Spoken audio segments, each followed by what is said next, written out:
Welcome to Living a Full Life podcast. Join us as we explore health topics that encourage raising healthy children, living a healthy life, and living the best life possible. Now, here's your host.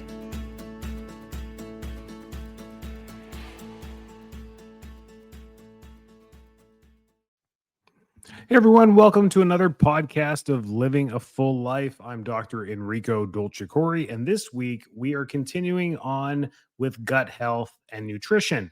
It's been a great series in the podcasts, and everyone's asking some great questions about it. So let's keep talking and keep diving deeper into gut health and how the gut works. So we talked about with Dr. Hafer over the last few episodes about gut maintaining good healthy habits for the gut, what you can do for gut health. So I highly recommend going back to those podcasts and listening to those. And then we had the wonderful Ms. Hernandez on, who talked about nutrition and how she can help with anybody virtually. Because she's in Canada, she's not guided and restricted with some of the regulations. So you can call her up, work with her, and she can help you unfiltered with nutritional things that can help you once you've been not diagnosed, I don't like that word, but once you've been assessed with your gut, you can then move towards healthier nutritional habits to help supplement gut health and actually regenerate gut lining and cells and all that. And that's what we're going to talk about today is things like diverticulitis, colitis, ulcerative colitis, ulcers, and why the digestive tract gets bombarded at some points in our life, or it may have affected someone you've known, and how detrimental that can be to their overall function. It can leave them bedridden and even hospitalized with some of these conditions. And that's because our gut is as dynamic as it is, it's also very sensitive,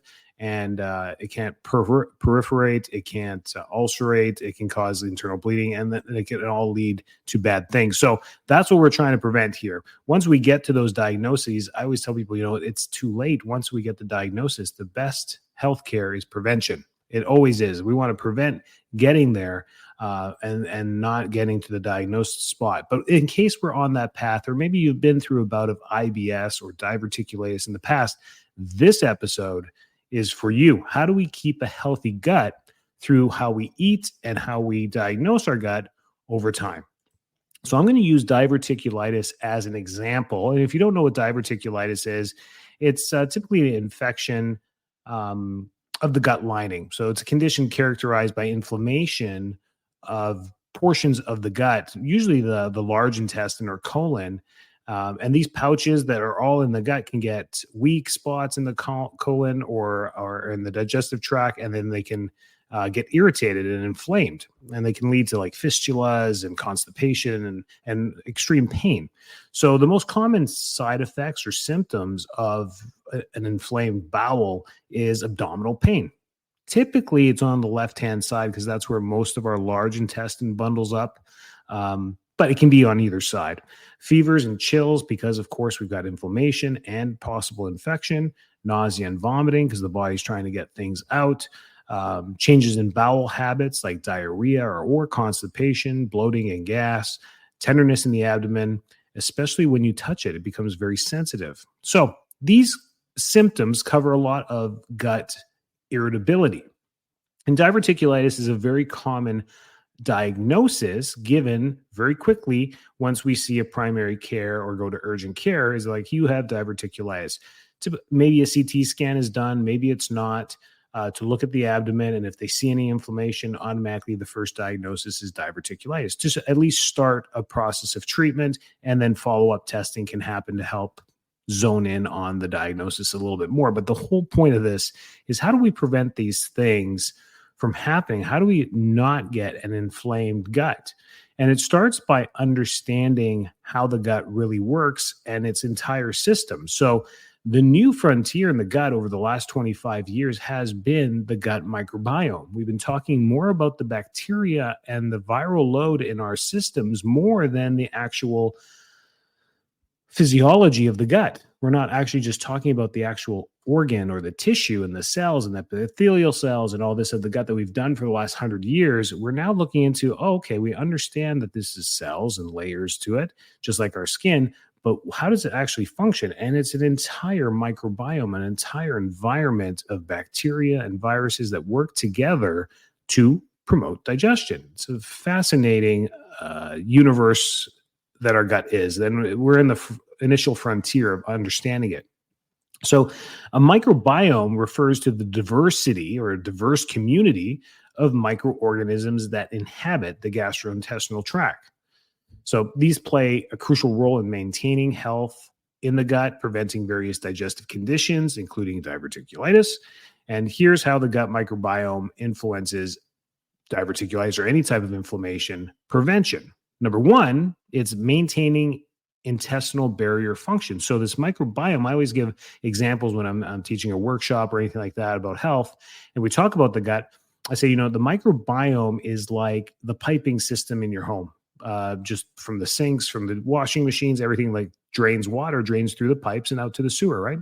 So these pipes are just like our digestive tract. Everything just goes through it and we absorb the nutrition from it, and the rest of it should be filtered out to the sewer system, right?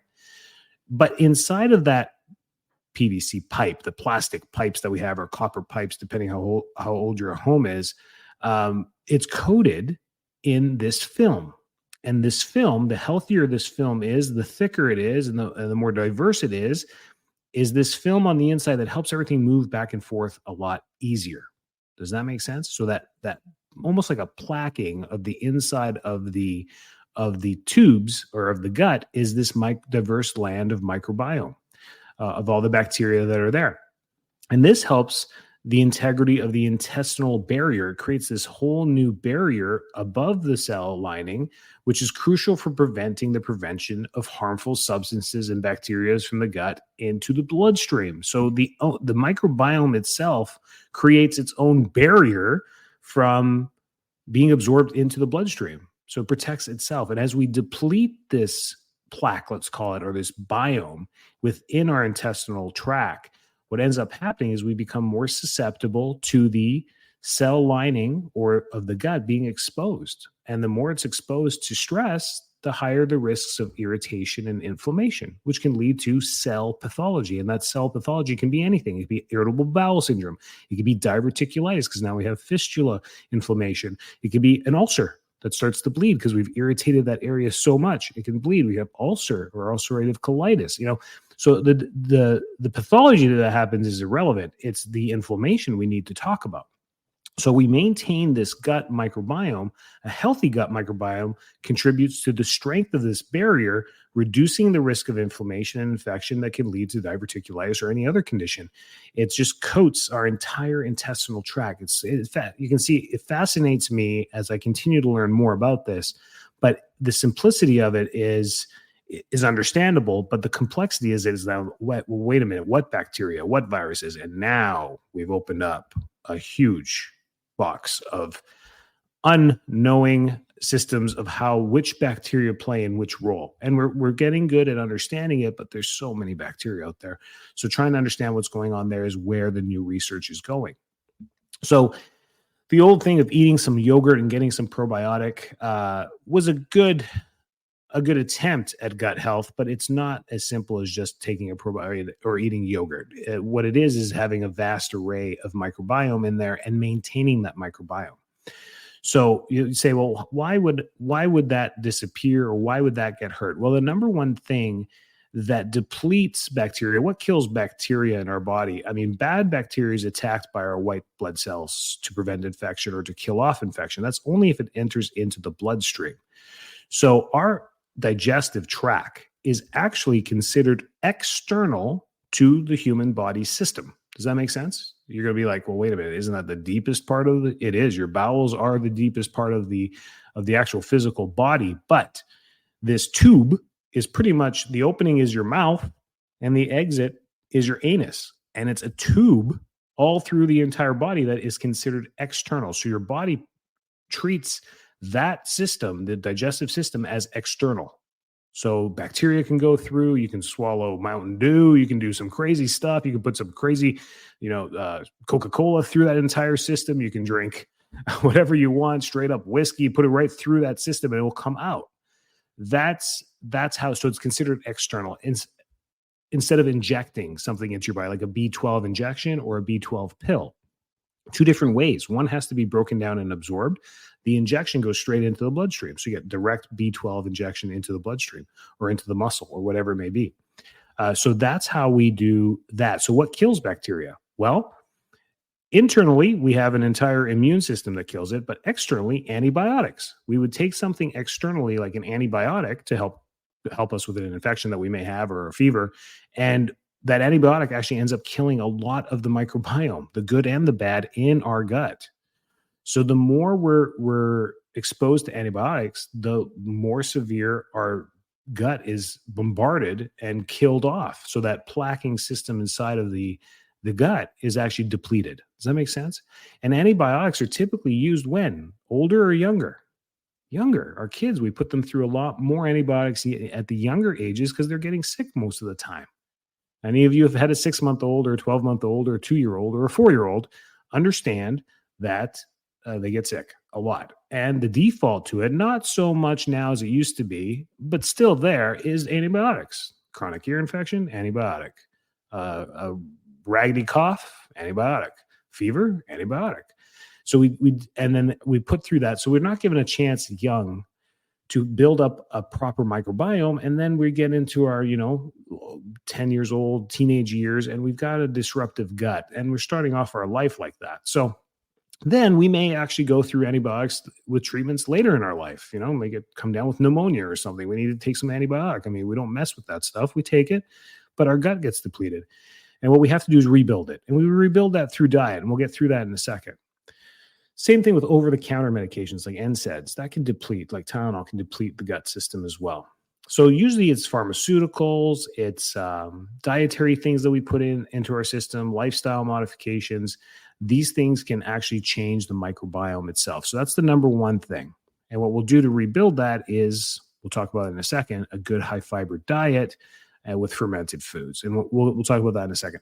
So maintaining intestinal barrier function was what we just talked about. And number 2 is regulating immune function. So the gut microbiome regulates immune function.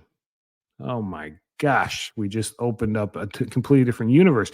We've been talking about the immune system as its own innate system that is controlled by the central nervous system. And now research is saying, well, hang on a second. The gut microbiome interacts with the immune system directly and has a communication system within it helping to regulate immune response and promote immune tolerance.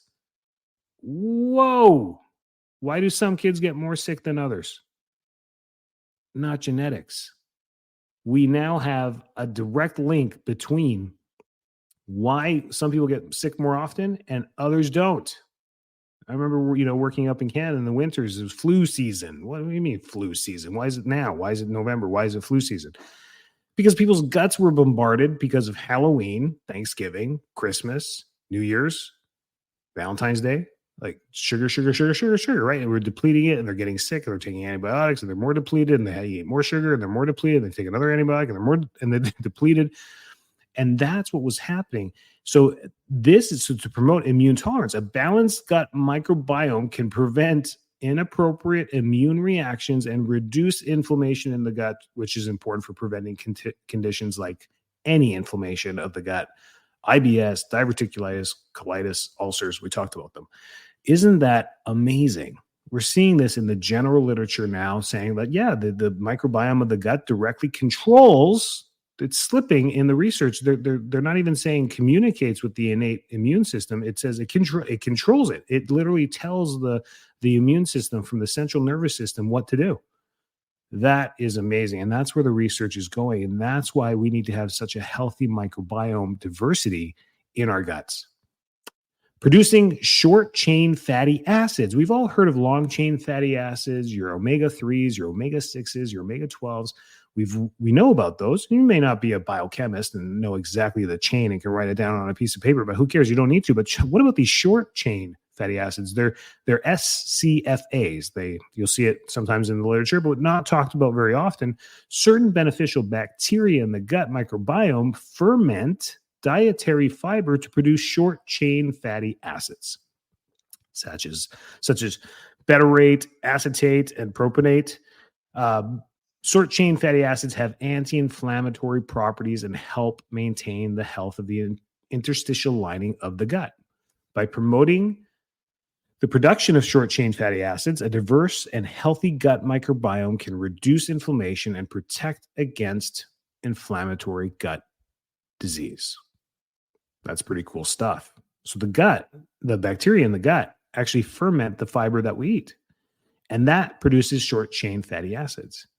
That is why, ladies and gentlemen, fiber is so important in our diet. We need to be eating it. And the biggest problem with the American diet is we don't get fiber. We don't get enough of it. We just don't eat the hearty vegetables. We don't do it.